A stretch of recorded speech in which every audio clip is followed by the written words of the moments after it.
The Boston Bruins gave up 3 power play goals and lost 5-2 to the Panthers last night in Florida, but we still have a lot to be thankful for here on this mini holiday break as the Bruins sit in first place overall.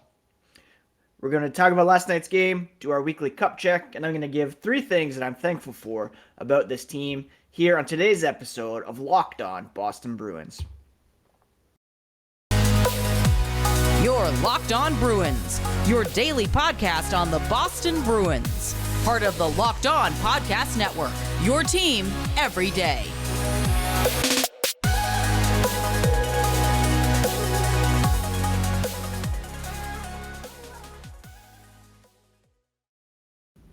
What's up, Bruins fans, and welcome back to the Locked On Boston Bruins podcast. I'm your host, Ian McLaren, and this is a daily show where we discuss all things spoke to be. Today is Thursday, November 24th. A very happy Thanksgiving to those of you south of the border. Of course, up here in Canada, we had Thanksgiving about 6 weeks ago. But I hope you're all having a wonderful day with family and friends. For those of you maybe feeling a bit alone, hopefully this podcast can brighten your day a little bit, even though the Bruins did lose last night. For those of you on Twitter, Instagram, you can find the podcast at Locked NHL Bruins. You can find me, my dad jokes, hockey tweets at Ian C. McLaren. The Bruins losing 5-2 to the Florida Panthers last night, despite outshooting the Panthers 39-31. The big turning point was the power play. The Bruins, they went 2 for 6 on the power play, but the Panthers went 3 for 7, generating all the offense that they needed to win this game. The two teams traded power play goals in the first period. Sam Reinhart scoring very early to make it 1-0 under 2 minutes into the game. Later in the first period, Charlie McAvoy with an absolute bullet. Looked like he was participating in the hardest shot competition. Just rifled a slapper past Spencer Knight to make it 1-1. Anton Lundell scored an even strength goal less than 5 minutes into the second, and then Alexander Barkov, Matthew Tkachuk chipping in power play goals to make it 4-1 at that point. David Pastrnak scored his 13th of the season on the power play to bring the Bruins to within 2. But Eric Ekblad completed a monster evening by sealing it at the 17:50 mark. Ekblad, if you recall, was injured in the first meeting between these two teams early this season. He was an absolute beast last night. 1 goal, 2 assists, a couple shots, a hit, a couple blocks in 24 minutes of ice time. He was definitely Florida's best player last night. The Bruins, fairly undisciplined in this one, taking a bunch of minor penalties. And that really did set them back. A bunch of guys taking those minor penalties, including Charlie Coyle, Nick Foligno, David Krejci, Brad Marchand, and then Hampus Lindholm, Charlie McAvoy, Connor Clifton, all being called for penalties last night. And that was the difference. The Bruins need to be a bit more disciplined. And despite the fact that they have the league's second-ranked penalty kill, you still can't take 7 penalties. You're going to get tired, first of all, killing all those penalties, out of your groove. And a team like the Panthers that has some offensive weapons will make you pay. Another troubling... again, a lot of these were on the penalty kill. They scoring 3 goals on the penalty kill. But Jeremy Swayman making 26 saves on 30 shots for an .867 save percentage. Overall this season, in 5 starts, he's 3-2 with an .885 save percentage. Well behind Linus Ullmark's league, or close to league leading mark. And it's making it tough to not give Linus Ullmark the bulk of the starts here over the next little bit. The Bruins don't have any back-to-backs coming up. In fact, they play tomorrow in the Black Friday game against the Carolina Hurricanes, where they will attempt to break the NHL record for most consecutive wins on home ice to begin a season. Then they have 3 days off before facing off against the Tampa Bay Lightning. That game will be played on Tuesday. Then they won't play after that until next Saturday. So another 3 days off in between games. So it's a bit of a light schedule coming up here for the Bruins over the next 8-9 days.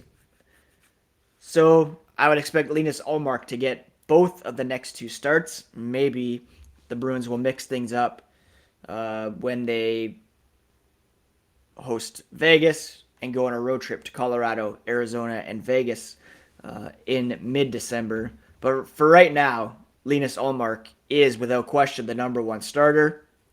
And it's important for Swayman to get in action to keep Ullmark rested and also to get his numbers back up and get closer to his career save percentage of .917.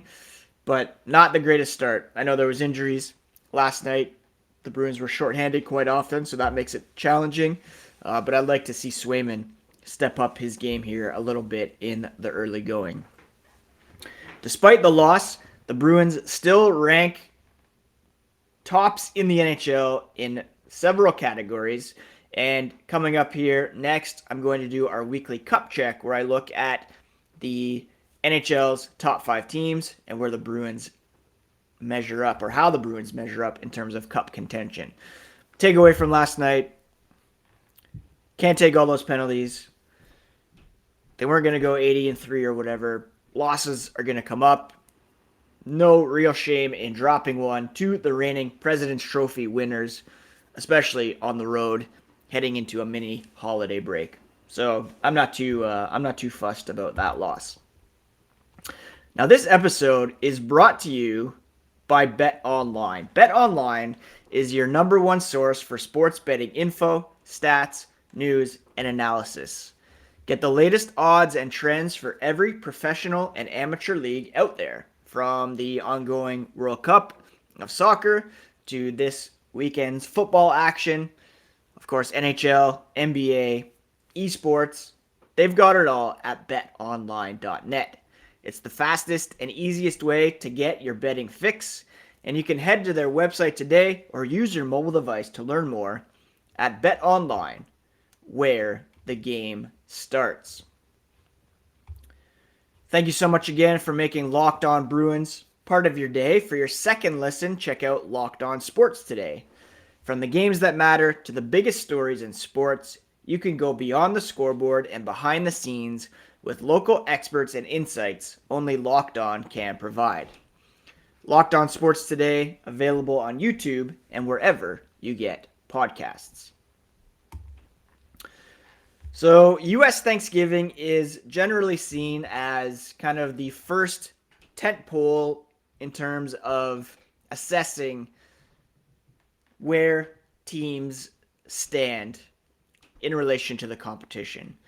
If you're in, you're out in terms of the playoff picture, especially in today's NHL with the 3-point game. Even as early as Thanksgiving, it's difficult to jump back into the playoff race. So a team like the Ottawa Senators, for example, a lot of hype about them coming into the season. They're 6-12-1, 342-point percentage. Don't need to be worried about them in the playoff picture, I don't believe. Now, every Thursday, I do my weekly cup check, and at Thanksgiving, the Bruins are number 1 in the NHL in terms of total points with 34 through 20 games.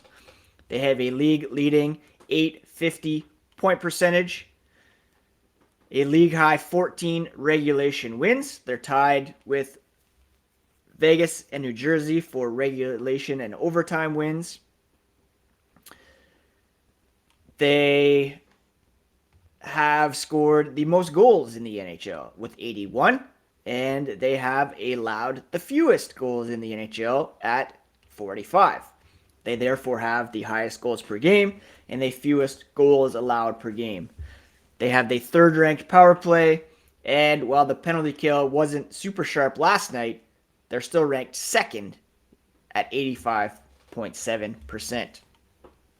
Now, I talk a lot about the underlying numbers, generally at 5-on-5, but this week I'm looking at all strengths. I look mostly at 5-on-5 because that's where the majority of the game is played, but you still have to consider power play, penalty kill. That's a part of the game. In terms of shot attempts differential, the Bruins rank 6th in the NHL with a mark of 52.67. Shot differential, the Bruins rank 6th there as well. Expected goals, the Bruins rank 2nd. So in all situations this season, Bruins rank 2nd in terms of expected goals. And that's because they're generating a good amount of scoring chances as well as high danger shot attempts, where they rank 4th in the NHL in that differential. Where there's, and I've talked about this a little bit, not some cause for concern, but there's reason to believe the Bruins will come back down to earth a little bit in the coming weeks and months. They have very high shooting percentage and very high save percentages in all situations. And generally, teams kind of average out over time at around 10% shooting and 90% save percentage for an even 100 number. Right now, the Bruins are at 104.2. Their shooting percentage and save percentage, both among the highest in the NHL. So there's reason to believe that they're not going to carry an 850 point percentage all season long. They're not going to keep scoring at this high of a rate, and they might allow some more goals here coming up. We saw that last night. 5 goals against with respect to the Florida Panthers. 4 of those scored on Jeremy Swayman. But we can confidently say, as of Thanksgiving, the Bruins are a legit Stanley Cup contender. 20-game sample size.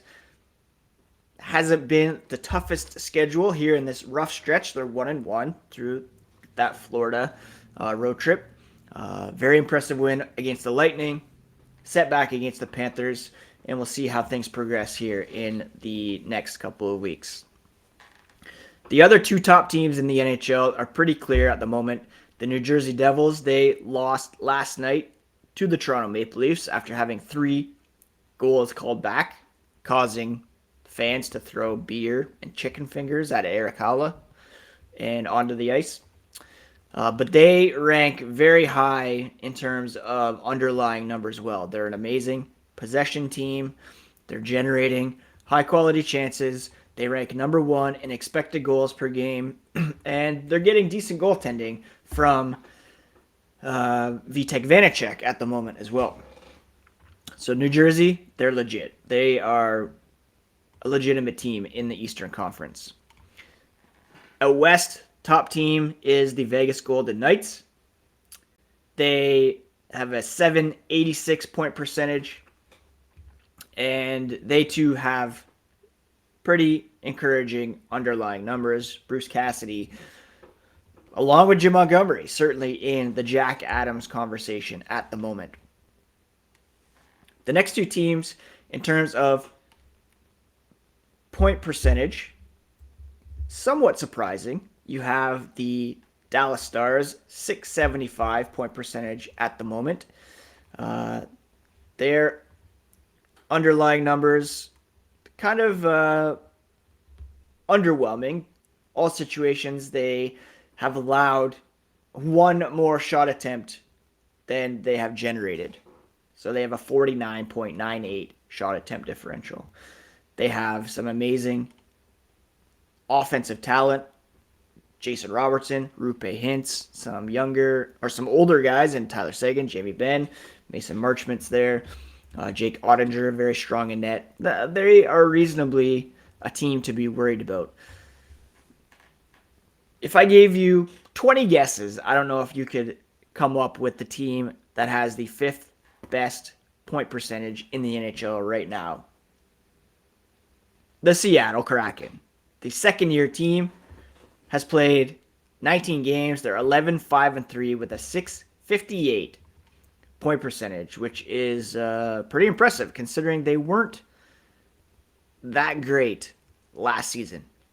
They're kind of a middle-of-the-pack team as well when it comes to underlying numbers. They rank 14th in shot attempt differential, in expected goals. Seattle ranks a bit better. They're 8th. So, this team is fairly legit.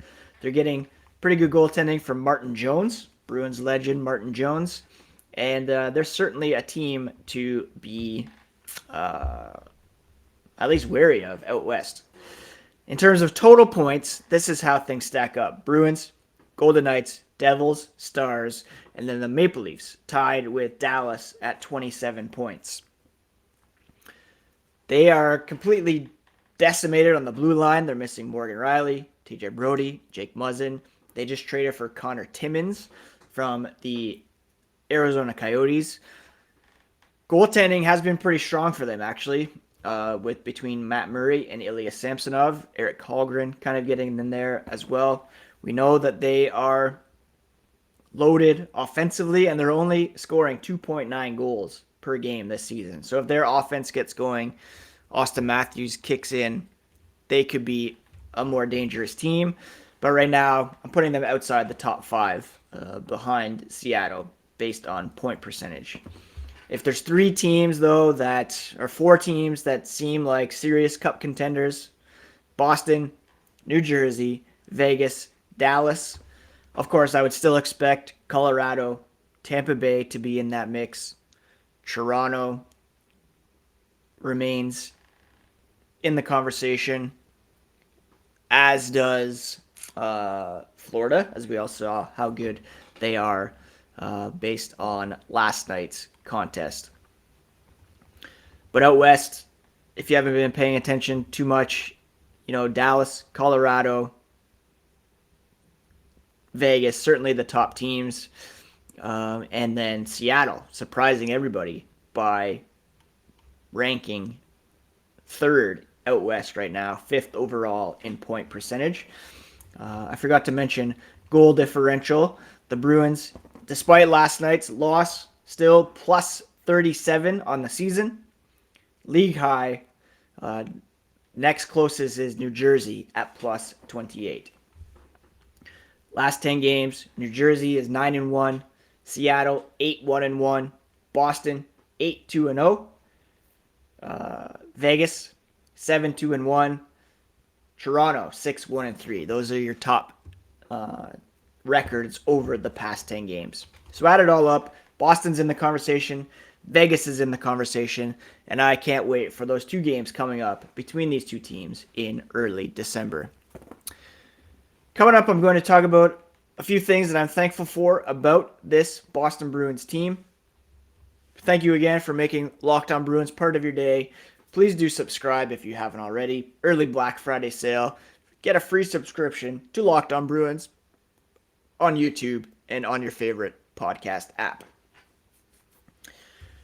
Now, what am I thankful for with respect to the Boston Bruins? Well, first, Linus Ullmark. This guy has been unbelievable to start the season. He's got a league high save percentage of .935, ahead of Ilya Sorokin, who had like a 46 save shutout last night. Alexander Georgiev, Connor Hellebuck up there as well, but .935 just ahead of Sorokin, who's at .934.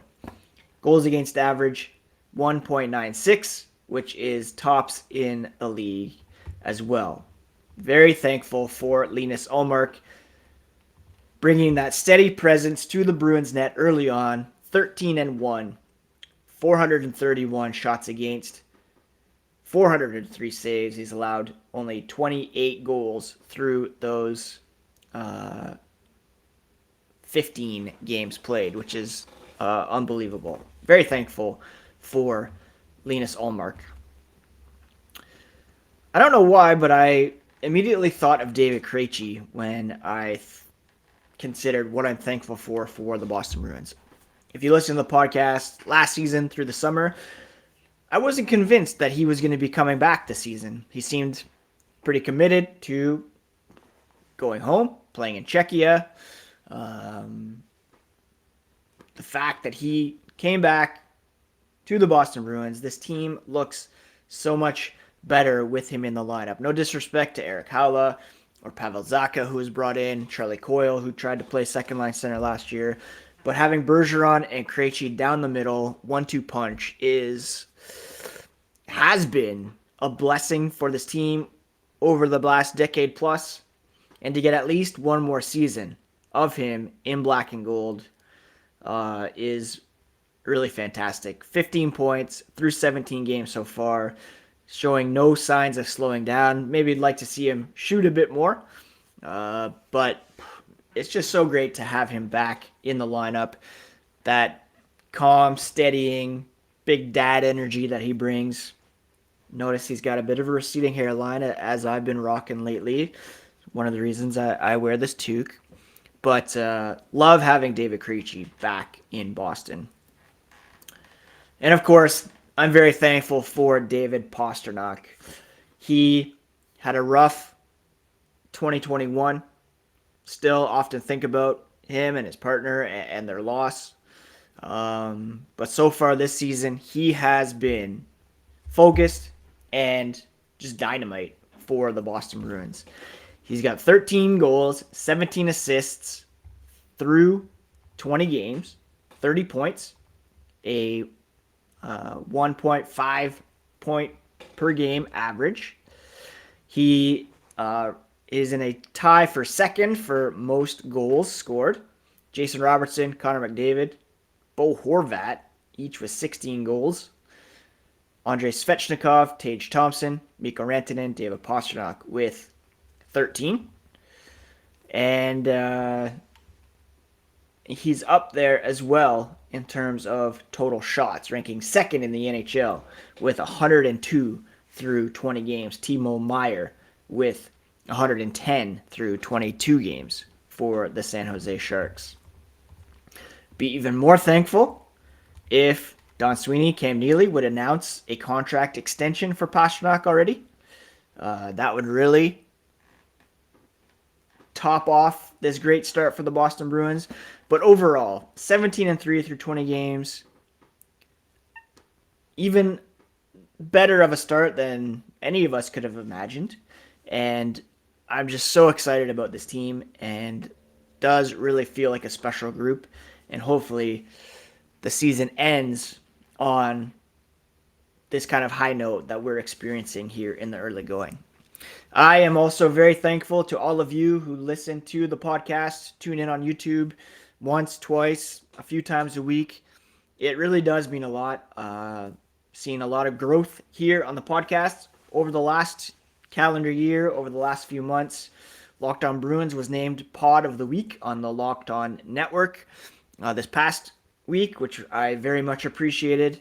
And so thankful for each and every one of you who takes time to listen and be part of this Boston Bruins community. We are very lucky to have this team, and I'm excited to see what comes next, beginning tomorrow against the Carolina Hurricanes, where they could set that NHL record for most consecutive home wins to begin a season. I do plan on recording tomorrow, probably be after the game. Maybe go live on YouTube. We'll see. But definitely bank on a podcast still tomorrow. Happy Thanksgiving. Enjoy the time with friends, family. If you're on your own, know that, I'm thinking of you. Feel free to reach out. And, I appreciate you all. Take care of yourselves. Take care of each other. Talk to you again tomorrow on Locked On Boston Bruins.